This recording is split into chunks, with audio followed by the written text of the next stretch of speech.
I absolutely love Perrier strawberry-flavored sparkling water. Have you had it? Oh, you guys haven't lived yet until you've had Perrier strawberry flavor. The green apple is also quite delicious, but the strawberry flavored is the best. There's about 5 flavors or so, I don't remember. But yeah, it's maybe you haven't had it because it's hard to find, actually. I've found it in one place. I haven't searched everywhere, and I assume that they mass produce it, so it's not just in the 7-Eleven in North Hollywood, but I know where I can find it when I want it. It's at Tahunga and Magnolia, right by St. Paul's, the school, like I said, school and church up in North Hollywood. And I get it because I'm out there frequently. Our children go to school there, right? And one day a week I work remotely. So I work at the church, in the church office in St. Paul's, just for a change of pace, to get away from my own stuff and distractions, and it's just kind of nice. It's easier to stay focused, and it's just nice. Good change of pace. So what I do is I drop the kids off at school, and instead of driving back, and then someone has to make a trip in the afternoon, I'd stay and work, grab the kids, and come home at the end of the day. So it's, again, good change of pace. Also, it saves time commuting, which is always a good thing. And what I do is, after I drop off the kids, I make my way over to the church after I find a parking spot, which of course can take a while, and get set up, and then I go over to 7-Eleven to stock up on liquid supplies for the day, and that includes coffee and Perrier strawberry-flavored sparkling water. So this last Tuesday, as I was going over to the 7-Eleven and walking in, there was a homeless man outside, right outside the door. He was down at the corner, so we weren't too close, but he said, "Hey, got any spare change?" In my mind, I'm thinking, I don't even carry cash, much less change. I said, "No, sorry, I don't have any spare change." Went inside, got my supplies for the day, my liquid beverages, and as I'm walking out, of course, he's still there, and he asked if I had any spare change. And it makes sense. If I paid with cash, I would have some change probably, and I said, "No, I'm sorry, I don't have any change." So I walked through the parking lot. I got to the crosswalk, and it was red, don't walk. And so I was waiting, and I started thinking. Actually, I started thinking while I was walking away. I'm looking down, and I got just a boatload of ice-cold beverages, right? I usually drink hot coffee, but I got a free iced coffee, so I went with that. So I got a handful of ice-cold beverages. And the heat wave had already started. I think that was the first day. And in the valley, it's particularly hot. And I'm thinking to myself, here I've got plenty.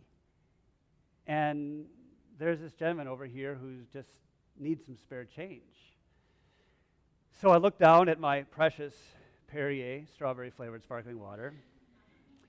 And I went back, somewhat reluctantly. And so we were still at a distance, and I said, "Hey," got his attention. Said, "It's going to be a hot day. You're going to need this." And I held up one of the bottles of water. So we're making our way to one another, and as I'm handing him the bottle, I noticed that he wasn't homeless at all. And I didn't want him to be. Don't get me wrong. But I feel like at this point, I'm starting to feel like I was duped. And I kind of gave him an involuntary look. And he picked up on that. He kind of downplayed it and laughed it off, and I made a comment or two. "But thanks for the water," he said. And I'm like, "Oh, that was one of my precious Perrier strawberry-flavored sparkling water. Now I only have one, right? Now what am I going to do?" So I walked away, and I'm thinking to myself, man, he didn't need that. He just didn't feel like spending his own money or whatever it was. I don't know what the deal was, but he didn't need it, and he certainly didn't deserve it because of the way this whole thing played out. And so then I was regretful that I had given him one of my precious, you get the drill. So, but that is, I just wanted, not to throw myself completely under the bus, but I thought maybe you can relate to this type of scenario. I mean, this is how I served. We'll use the air quotes because it wasn't really service, right? I first of all was reluctant, and then I was, after the fact, regretful. Service can be tough. It can be quite a dilemma. A tugging in the heart, should I, shouldn't I? And we ask ourselves questions, do they deserve it, right? Is this person worth it, or is this organization, or is this cause, or whatever it may be, is this, do they earn my or deserve my service? Can I afford it? What is this going to cost me in terms of time, in terms of physical effort, and maybe in terms of emotional energy that I have to expend? What's it going to cost me financially? You wrestle back and forth with those questions. I mean, it's got to make sense, right? If I'm going to give of myself and go out of my way and do this or that, it's got to make sense. It's got to be manageable, right? It's got to be feasible. It's got to be convenient for me. And like everything in life, there's a balance. You do have to consider these things. But at some point, doesn't it become a whole lot less about serving and a whole lot more about me? Well, we have in our gospel lesson for today from John chapter 13 an incredible act, an incredible demonstration of service.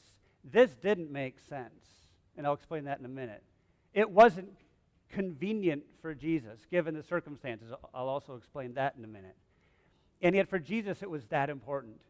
It was so important, and we, of course, trust his judgment of the situation. It was so important for him, given everything else that was going on, to take advantage of this teachable moment in the lives of his disciples, which still teaches us today. Our lesson from John 13 begins just by providing the context. John tells us that it was just before the Passover festival. So when I said that this wasn't probably the most convenient time for Jesus to be doing such a thing, what John is referring to, this is Thursday of Holy Week. So Jesus' ministry is at the very, very end, and he's going to die the next day.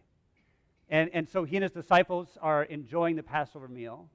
And because Jesus' earthly ministry here was just about over, he took advantage, and John records far more than any of the other Gospels. Jesus takes advantage of the opportunity to instruct his disciples, some final words, some final mentoring for them. This is also where Jesus instituted the Lord's Supper. And so after this time in the upper room, as it's called, then the disciples, along with Jesus, went out to Gethsemane, the Garden of Gethsemane, where Jesus famously prayed, and then he would be betrayed and arrested and put on trial. The following day, as Good Friday, he would die. And it's in that context, when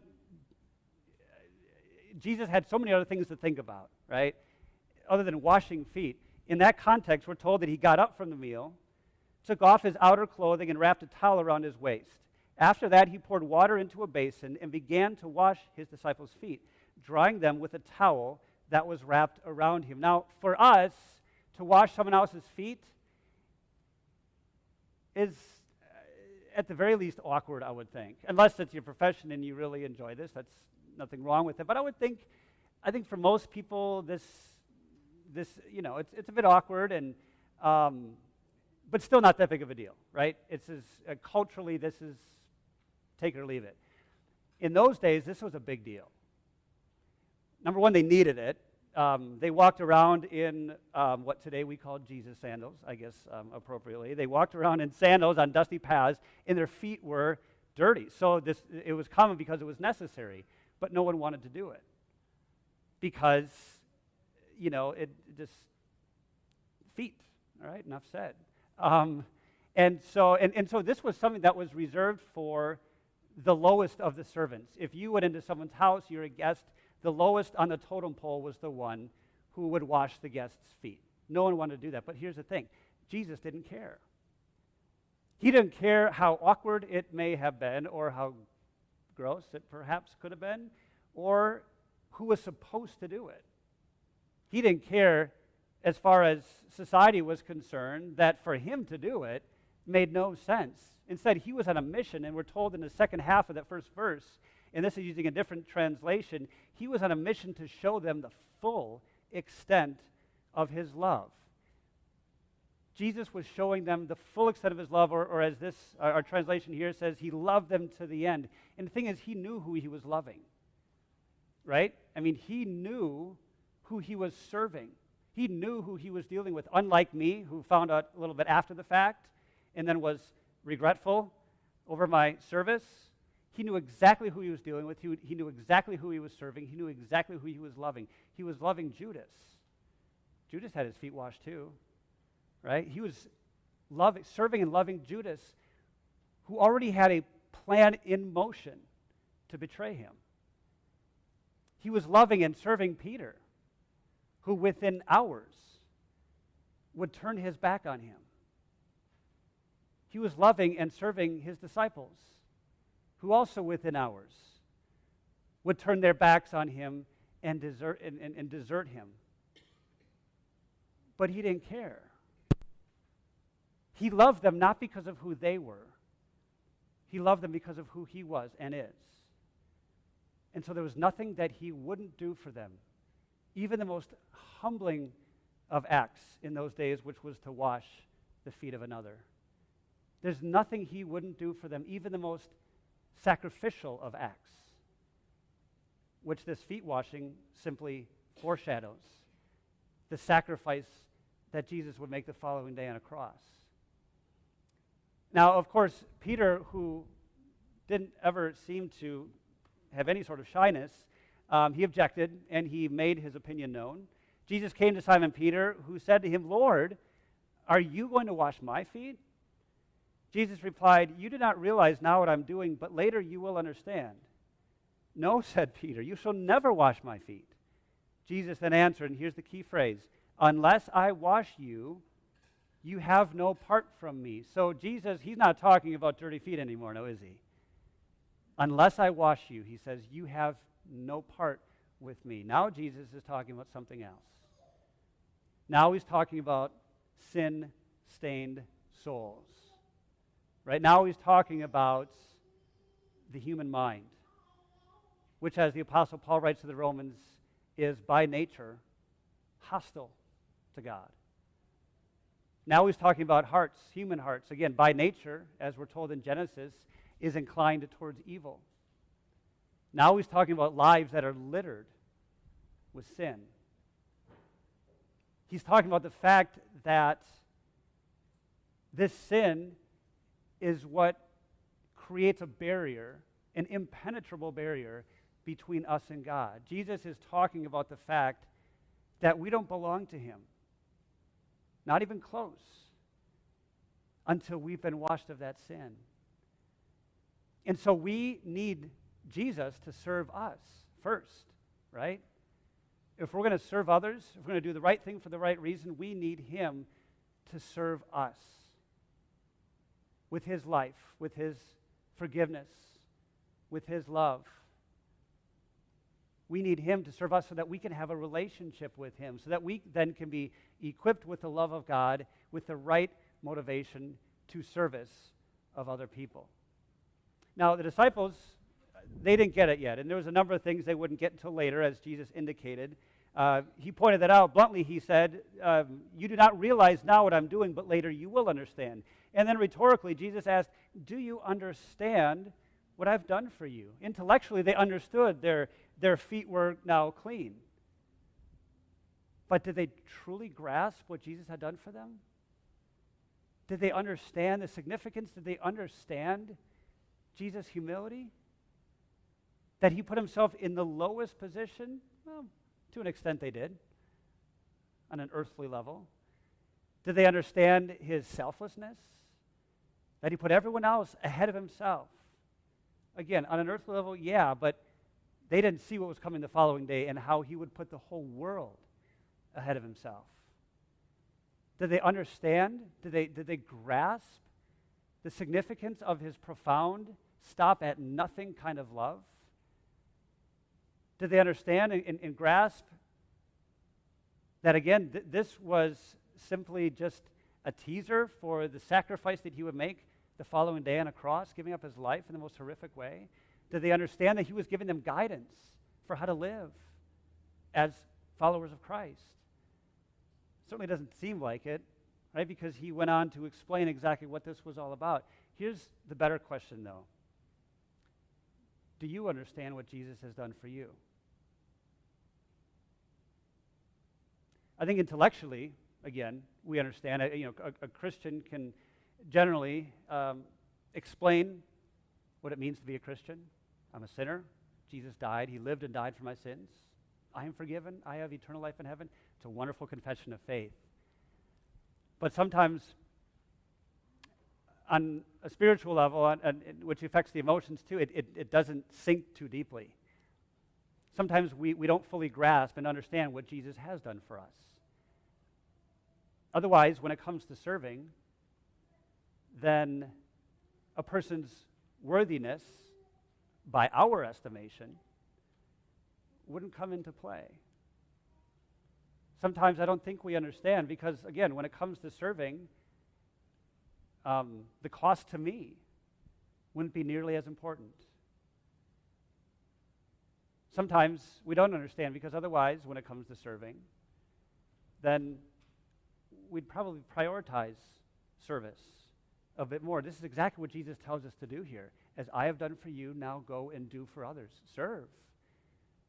If I had fully understood what Jesus had done for me when it came to serving last Tuesday morning outside the 7-Eleven, I wouldn't have done it so reluctantly and then regretfully. But it's in those moments when we're struggling with serving that we need to go back to Jesus and let him serve us again and again and again. Let him serve you with his humility. That he was willing to put himself at the bottom of the barrel. Let him serve you with his selflessness. Let him serve you with his unconditional, stop at nothing kind of love. That's what allows us to be of service to others. We let Christ, and we don't let him, he does it, but we go back to his word and are reminded of how he has served us, motivating us then to be of service to others. It says here in verse 14, Jesus says, now that I, your Lord and servant, or your Lord and teacher, have washed your feet, so you should also wash one another's feet. And what he's saying here, if Jesus was humble, if he was selfless, if he was profoundly loving, not to mention patient and forgiving, then Jesus is saying, I want you to be humble. I want you to be selfless. I want you to be profoundly loving. I want you to be, as Paul explains it in Ephesians 4:32, to be kind and compassionate to one another, forgiving each other just as in Christ God forgave you. So here's a takeaway from this. Perhaps a suggestion for you. When it comes to service, when it comes to your service, consider rethinking it. Consider reevaluating it or evaluating it. Maybe even wipe the slate clean and start fresh. Because the reality is that as human beings, we get into ruts, right? This is what I do, this is when I do it, this is how I do it, this is how much I give, this, that, and the other thing. And it's wonderful to be in some good, healthy patterns and habits. That's not all bad. But the reality is that life changes. And so it's good to evaluate every now and then, in this case, my service. And for two reasons, or maybe it goes one way or the other. First of all, maybe your life has probably changed since you last considered this. And as such, maybe you're overextended. Maybe you need to consider the different responsibilities that God has given you, the different resources that you have, and the different opportunities you have in the ways you're serving. Maybe you are being pulled in every direction. You're burning the candle at both ends, and you need to make a change. On the other hand, perhaps you are missing some opportunities to be of service. On the other hand, maybe you're not living up to your full potential as a child of God. And so ask yourself, what can I give? What has God given to me that I can offer to other people? How can I be a blessing to the people around me? How can I support and serve others? How can I glorify God with the 24 hours he's given me every single day? How can I glorify God with the unique skill set, as Paul talks about it in Romans 12? How can I glorify God with the unique skill set he's given me? And why has he placed me here in this context with this skill set? Where do I fit in? How can I serve? How can I glorify God with my material possessions? How can I support the spreading of the gospel, whether directly or more indirectly behind the scenes? How can I point people to Jesus myself? How can I let the light of Christ shine in my life? Jesus promises here in the last verse, he says, now that you know these things, you will be blessed if you do them. Christian service is a blessing. It's something we get to do. We get to be on God's team. We get to be collaborators with one another in service. We get to let our Christian light shine. We get to let the love of Christ be evident in our lives. And we get to do that not reluctantly or regretfully. We get to do it humbly. We get to do it joyfully. We get to do it proudly. We get to do it faithfully. We get to do it purposefully to the glory of God and for the benefit of others. Amen.